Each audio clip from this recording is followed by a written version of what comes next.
food writer, food TV producer, and a food communications specialist, so you can see a running theme there.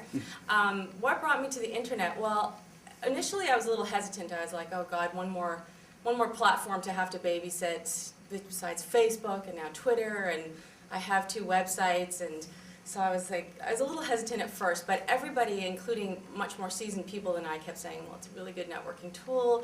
It's somewhere that you should be if you want to make new connections. And I thought, well, okay, for that reason, primarily I started logging on and seeing what was what. And the amazing thing is that even though I've been on Twitter and Facebook even longer, I'm still meeting new people almost weekly. Like, oh, I didn't know you did that, or oh, you do that, and you're in this part of the GTA. And so it's forever a learning curve and a learning possibility, and now, of course, it's international. I have food writer friends ranging from Seattle, Miami, Hawaii. Perfect. What's your handle, and how did you choose it? Mary Lou's on Food is my handle. It's simple. Food is life to me, and it's life-giving, and it's something that I finally came to when I was in my mid-30s, when I started working on a little TV show called Street Eats. I finally decided food's what I'm going to do, because I was sort of a frustrated chef. I was going to go to chef school, but instead ended up in journalism school after an honors degree. And being the being the product of immigrant parents, they were like, there's no way you're going to cooking school. 18 hours a day in front of a stove, you're not doing it.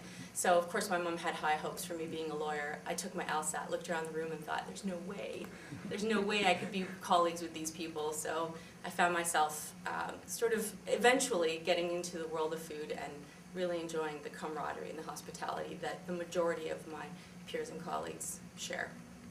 What are some of your favorite local places to eat at?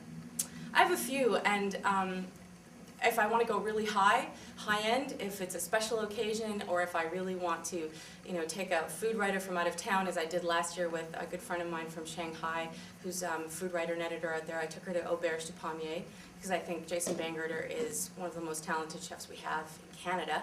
And his food's always spot on, and he's incredibly hospitable and generous.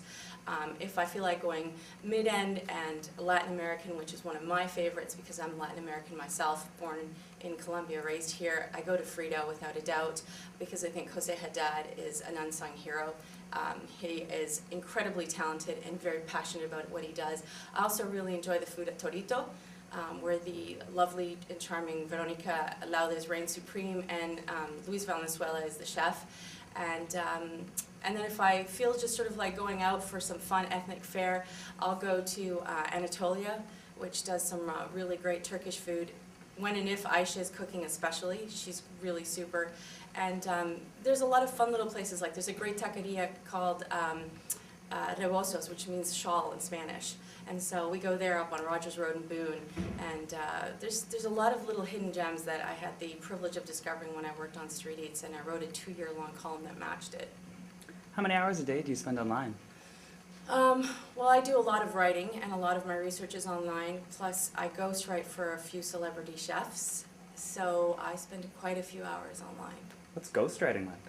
It's interesting because you have to adopt their voice, and I don't ever tell anyone who I write for, but it's weird because all of a sudden I have to get in their mind and I have to think of how would he or she say this, and it's weird because sometimes you end up feeling like you're having a conversation with yourself, so you feel sort of like Sybil.